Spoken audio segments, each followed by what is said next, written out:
जीवन में प्रॉब्लम का आना पीड़ा नहीं है। पीड़ा तब होती है जब वो प्रॉब्लम टिकी रह जाती है। पीड़ा तब होती है जब उस प्रॉब्लम का सही से हमें सॉल्यूशन, समाधान नहीं मिल पाता है। कहते हैं ना कि प्रॉब्लम केवल 10% होती है, 90% आप उस प्रॉब्लम को रिएक्ट कैसे करते हैं वो जीवन में पेन बनाता है।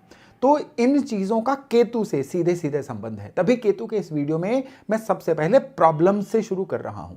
केतु के बारे में ढेरों ढेर कहा जा चुका है। मेरी केतु के 12 घरों पे सीरीज भी है, आप चाहे तो इस वीडियो के बाद उसको भी देख सकते हैं, जिससे आपको यह भी क्लैरिटी हो जाएगी कि केतु आपकी जन्म कुंडली में जिस भी घर में है वो आपके जीवन को वहां पे किस तरह से प्रभावित कर रहे हैं। लेकिन आज केतु की कुछ ऐसी अनकही बातें आपसे मैं शेयर करने वाला हूं जिनको समझना आपके लिए बड़ा जरूरी है। क्योंकि जब केतु की दशा आती है ना, 7 साल जो होते हैं वो केतु के जीवन में नॉर्मली ज्यादातर लोगों के लिए बड़े पेनफुल होते हैं। लेकिन किन लोगों के लिए पेनफुल नहीं होते? जो जाने अनजाने में या जानबूझ के केतु को समझ के बिहेव करते हैं।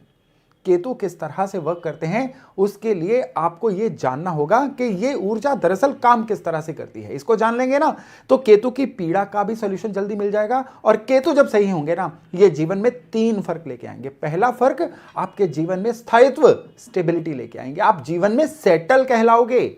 और केतु जब अच्छे हो जाएंगे ना, घर परिवार में खुशियों का वातावरण।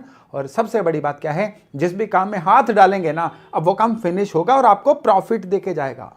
और केतु के खराब होने पे इसका बिल्कुल उल्टा होता है। जीवन में सेटलमेंट नहीं आती है, घर में कलेश रहता है, और आप जिस भी काम में हाथ डालते हैं ना, वो काम या तो बड़ा गिर पड़ के पूरा होता है, या जब तक पूरा होता है आपको नुकसान दे जाता है, या कई लोगों का तो 99 पे आके काम छूट जाता है, रुक जाता है। तो केतु को समझना और केतु के अनुसार उपाय करना और केतु को अलाइन रखना, ये बड़ा जरूरी है। और आज के वीडियो में हम यही चर्चा करने वाले हैं। नमस्ते, मेरा नाम है योगेश शर्मा। स्वागत है आपका happy life with Yogesh Sharma में। दोस्तों, इस वीडियो में आगे बढ़ने से पहले एक विनम्र निवेदन कि अगर अभी तक आपने अपने इस चैनल को सब्सक्राइब नहीं किया है तो कृपया सब्सक्राइब जरूर करिएगा और बेल बटन दबाना न भूलिएगा। केतु, राहु और केतु जो हैं एक ही नोड के 2 छोर होते हैं। केतु भी राहु की तरह एक छायाग्रही हैं, और आपको पता ही है कि राहु और केतु जो हैं बिल्कुल एक साथ 180 डिग्री पे अपने ज़ोडिएक चक्र में घूमते रहते हैं। राहु जहां पे इंसान से जो लेने के कारक हैं, केतु वहीं इंसान को देने के कारक हैं। केतु जब एक्टिव होते हैं ना, इंसान या तो दानी बन जाता है या मूर्खतापूर्ण रवैया अपना के चीजों को लुटाता रहता है। केतु वेस्टेज का कारक है और राहु जो है ये बिना सोचे समझे काम करने का कारक बन जाता है जब ये प्लेनेट खराब होते हैं। खैर, आज तो केतु की बात हो रही है ना, तो केतु की खराब होने की कुछ निशानियां पहले सुन लीजिए, फिर हम केतु की उन चीजों की चर्चा करेंगे जो अभी तक कहीं ना कहीं अनकही चीजें हैं। केतु खराब होने पे इंसान की बुद्धि ब्लॉक रहती है। इंसान कहीं ना कहीं मूर्खतापूर्ण रवैया अपना के अपने धन को लगाता रहता है या अपने हाथ से धन को फिसलने देता रहता है। यानी इंसान जब केतु खराब होते हैं ना, दूर की नहीं सोच पाता है, वर्तमान सही हो जाए चाहे उसके लिए फ्यूचर गिरवी पड़ जाए, इंसान इस तरह से सोचना शुरू हो जाता है। केतु शरीर पे असर किस तरह से करता है? केतु सबसे पहले तो राहु की ही तरह सही डायग्नोज नहीं होने देता। ये नाभि से नीचे के जो रोग हैं या रिप्रोडक्टिव ऑर्गन्स के जो रोग हैं ये भी दे देता है। केतु के खराब होने पे इंसान को गर्दन से नीचे के हिस्सों के रोग जो है वो ज्यादा परेशान करना शुरू कर देते हैं। केतु खराब होता है तो ये इंसान के करियर पे किस तरह का प्रभाव डालता है? खराब केतु वाले जो लोग होते हैं ना, उनका करियर भी एक ही लेवल पे रहता है, सैचुरेटेड रहता है। कभी भी वो एक पर्टिकुलर लिमिट से ज्यादा अपने करियर में आगे नहीं जा पाते हैं। अब केतु के नक्षत्र कौन से हैं? अश्विनी, मघा और मूला, 27 नक्षत्रों में ये 3 केतु के नक्षत्र हैं। आपने इन तीनों को समझ लिया, समझिए केतु को समझ लिया किस तरह से। अश्विनी ये ज़ोडिएक का सबसे पहला नक्षत्र है, उसके बाद मघा आता है और फिर एंड पे मूला नक्षत्र आता है। तो इसी तरह से केतु की यात्रा होती है। केतु शुरुआत करवाता है, हर शुरुआत अश्विनी नक्षत्र से होती है। तो जब केतु चल रहे हैं, ये आपको इंस्टिगेट कर रहे हैं, केतु आपको ट्रिगर करना चाह रहे हैं कि आप अपने जीवन में अब कोई नई शुरुआत करिए। जो चीजें चल रही थी ना, अब वो उसी तरह से आपके लिए काम नहीं करेंगी। आपको अपना बिहेवियर पैटर्न बदलना है, आपको अपने आसपास के लोग चेंज करने हैं। लोग किस तरह से चेंज करने हैं? केतु आपको यह चीज रियलाइज करवाना चाहता है कि जो आपके सलाहकार हैं या जिन लोगों से जाने अनजाने में आप इंप्रेस हो रहे हैं ना, वो सही नहीं है। अब आपको कुछ और प्रोडक्टिव लोग अपने आसपास रखने होंगे। ये अलग बात है कि हम इस चीज को नहीं समझ के केतु को अपने खिलाफ कर लेते हैं, खराब कर लेते हैं, और फिर केतु की जो पीड़ाएं मैंने बताई वो आनी शुरू हो जाती हैं। तो केतु क्या शुरुआत करवाते हैं? काम कारोबार में कोई नई शुरुआत। अगर आप नौकरी वगैरह में हैं तो उसमें भी आप या तो इंस्टीट्यूशन चेंज करिए या नौकरी में कुछ इस तरह से वैल्यू ऐड करिए कि आपको ऑल टुगेदर अपने जीवन में ये एक बड़ा महत्वपूर्ण टर्निंग पॉइंट लगे। ये नहीं करेंगे तो केतु धीरे धीरे धीरे धीरे रस्टिंग करवाते जाएंगे, आपको जंग लगाते जाएंगे और धीरे धीरे आप प्रोफेशनली भी डी ग्रोथ की तरफ चले जाएंगे। दूसरे फिर आता है कि ये केतु जो हैं ये बहुत बड़े कारक होते हैं लर्निंग के, यानी केतु गुरु के चेले ही कहे गए हैं और गुरु जो हैं ये सबसे बड़े टीचर होते हैं। तो केतु के मामले में भी हमें लर्निंग हमेशा जो है इसको जारी रखना है। शरीर के अंगों में केतु कान को भी कहा गया है। जी हाँ, कान, कान का मतलब ये फिजिकल कान जो वो तो होते ही हैं। केतु के मामले में कानों का मतलब ये भी कहा गया है कि आपको केतु के फेज में सुनना चाहिए। सामने वाला क्या कहना चाह रहा है उसको सुनिए। आपके अराउंड जो फैमिली मेंबर्स हैं, आपके स्टाफ मेंबर्स हैं, आपके चाहने वाले हैं, यार दोस्त हैं, वो कहते क्या है सुनिए। जिनके केतु खराब होते हैं ना वो कहते ज्यादा हैं, सुनते कम हैं। कहा जाता है कि केतु के समय में कान जो है ना वो 2 की जगह पे 4 कानों के जितना सुनिए और जुबान जो है 1 की जगह पे उसका आधा बोलिए। यानी आपको डबल सुनना है और आधा बोलना है।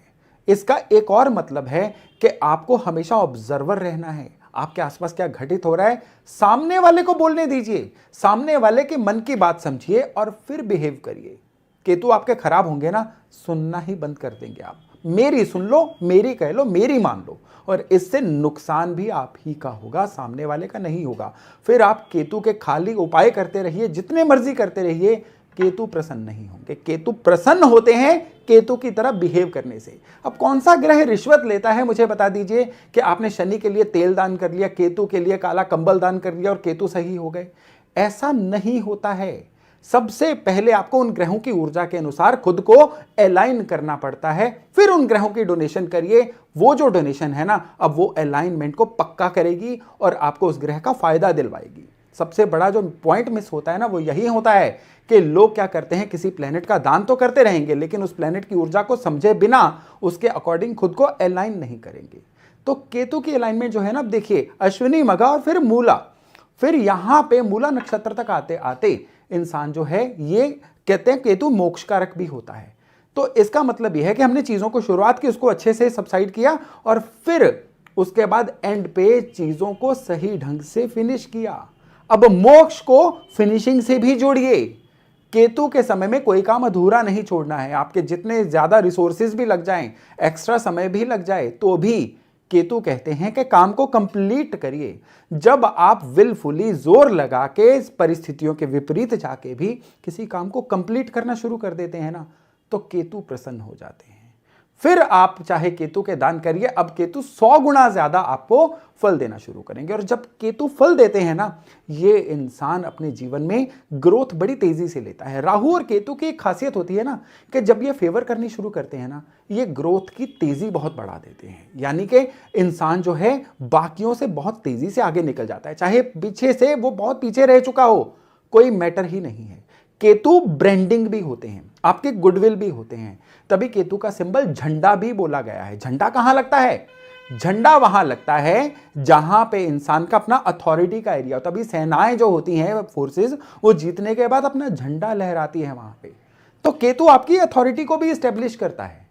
तो केतु सही रखेंगे ना, आपकी अथॉरिटी स्टेब्लिश होगी, आपका ब्रांड बनेगा, आपका नाम बनेगा, आपकी गुडविल बनेगी। और जिनका नाम, ब्रांड, गुडविल बनती है ना, पैसा बाय प्रोडक्ट बन जाता है, अपने आप आता है। कहते हैं ना, पैसे के पीछे भागेंगे पैसा नहीं आएगा, एक्सीलेंस के पीछे भागिए, पैसा खुद ब खुद आएगा। ये एक्सीलेंस जो है ना, ये अंडरलाइन कर लीजिए, इसका ही दूसरा नाम केतु है। केतु का मतलब है अपने काम में पारंगत हो जाइए। किसी काम को शुरू करना, उसके प्रोसेस को सही रखना और फिर उस काम को फिनिश करना। आप केवल इसका अभ्यास कर लीजिए अगर आपकी केतु की दशा चल रही है।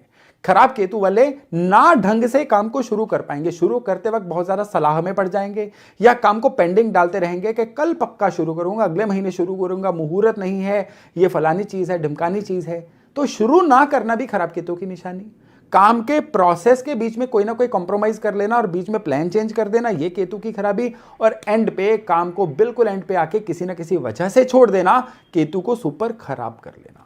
तो चलिए, ये तो था केतु को अलाइन कैसे करना है। केतु की दशा अगर आपकी है तो उसको कैसे करना है। केतु हर घर में, मैं दोबारा कह रहा हूं, फल कैसे देता, उसके लिए मेरी केतु की सीरीज को भी जरूर रेफर करिएगा। लेकिन अभी एक विशेष चीज जो आपको अपने घर में भी केतु को सही करने के लिए करनी होगी। आपके दरवाजों के कब्जे, आपके दरवाजों के लॉक, आपके घर का फर्श, आपके टैप्स, जो टैप्स के जो पाइप के जो जोड़ होते हैं वो, और आपके शरीर में भी आपके उंगलियों के घुटनों के या बाकी जोड़ जो होते हैं वो भी, ये सारे के सारे केतु के द्वारा कंट्रोल्ड होते हैं।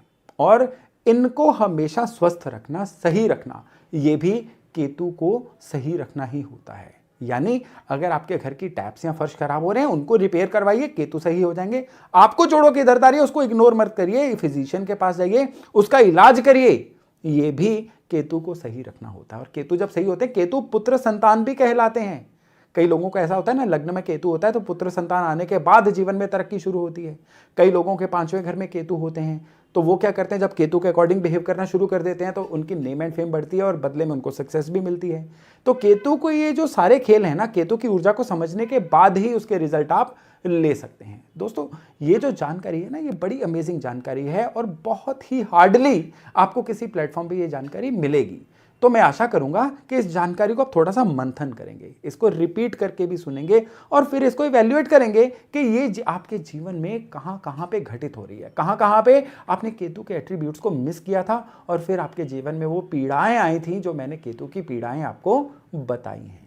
तो अगर आपके जीवन में ऐसा कुछ हुआ है ना, तो कमेंट सेक्शन में इसको मेंशन करना मत भूलिएगा और केतु को सही करके अपने जीवन को सही करना भी मत भूलिएगा। तो चलिए, ये टॉपिक था यहीं तक। बहुत जल्द हम मिल रहे हैं नए टॉपिक, नए विषय के साथ। अब तब तक अपना खूब ध्यान रखिएगा। नमस्कार।